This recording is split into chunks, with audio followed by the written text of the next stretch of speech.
नमस्कार, मैं किरणेश कुमार। भारत निर्वाचन आयोग ने बिहार विधानसभा की रिक्त रुपौली सीट पर उपचुनाव के लिए कार्यक्रम की घोषणा कर दिया है। यह सीट जदयू विधायक बीमा भारती के इस्तीफे के कारण रिक्त हुई है।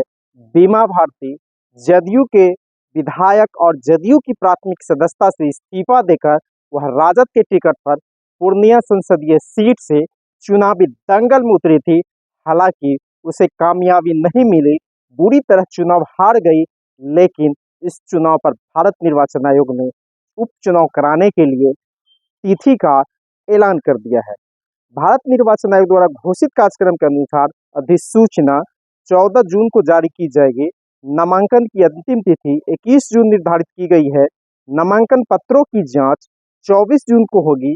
नाम वापसी की अंतिम तिथि 26 जून निर्धारित की गई है। मतदान 10 जुलाई को होगा और मतगणना 13 जुलाई को होगी। मालूम हो कि बिहार लोकसभा चुनाव के दौरान बिहार विधानसभा की 5 सीटें रिक्त हो गई है। वह सीट है रुपौली, रामगढ़, बेलागंज, इमामगंज और रामगढ़ से राजद विधायक सुधाकर सिंह, बक्सर से लोकसभा के सदस्य चुन लिए गए हैं।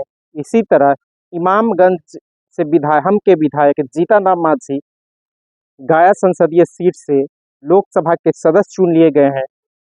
इसी तरह तरारी से भाकपा माले के विधायक सुदामा प्रसाद आरा संसदीय सीट से चुने गए हैं।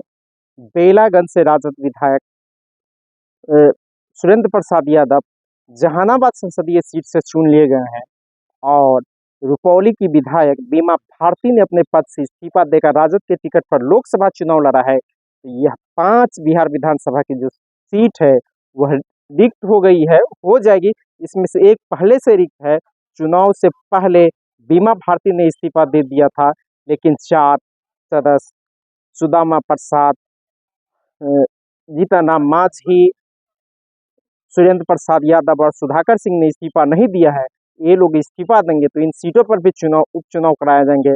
साथ ही साथ तिरहुत स्नातक निर्वाचन क्षेत्र से निर्वाचित बिहार विधान परिषद के सदस्य व सभापति देवेश चंद्र ठाकुर भी सीतामढ़ी संसदीय सीट से निर्वाचित हुए हैं, वे भी इस्तीफा देंगे। इसके अलावा राज्यसभा के 2 सदस्य विवेक कुमार ठाकुर और मीसा भारती भी लोकसभा की सदस्य चुन ली गई है। तो इन 2 सीटों पर भी उपचुनाव कराए जाएंगे। ये लोग राज्यसभा से लोकसभा चले, इनकी सदस्यता राज्यसभा की स्वतः समाप्त हो गई, तो 2 सीटें रिक्त हो गई है। इस दोनों पर अलग अलग अभी सूचना जारी हो गया और 2 उपचुनाव होंगे और दोनों पर सत्ताधारी की जीत तय है। हालांकि बिहार विधानसभा की 4 सीटों पर भी चुनाव होंगे, उपचुनाव होंगे। इस उप में से 5 में से 3 सीट विपक्षी इंडिया गठबंधन के पास है। इसमें 2 राजद का और 1 भाकपा माले का। वहीं 2 सीट, एक रुपौली जदयू की बीमा भारती जीती थी और इमामगंज से जीतनराम मांझी जीते थे। मुकाबला यहाँ 3-2 का है और वो तो वक्त ही बताएगा कौन कितनी सीट बचाते हैं। और यह उपचुनाव भी 2025 में होने वाले बिहार विधानसभा चुनाव का सेमीफाइनल है।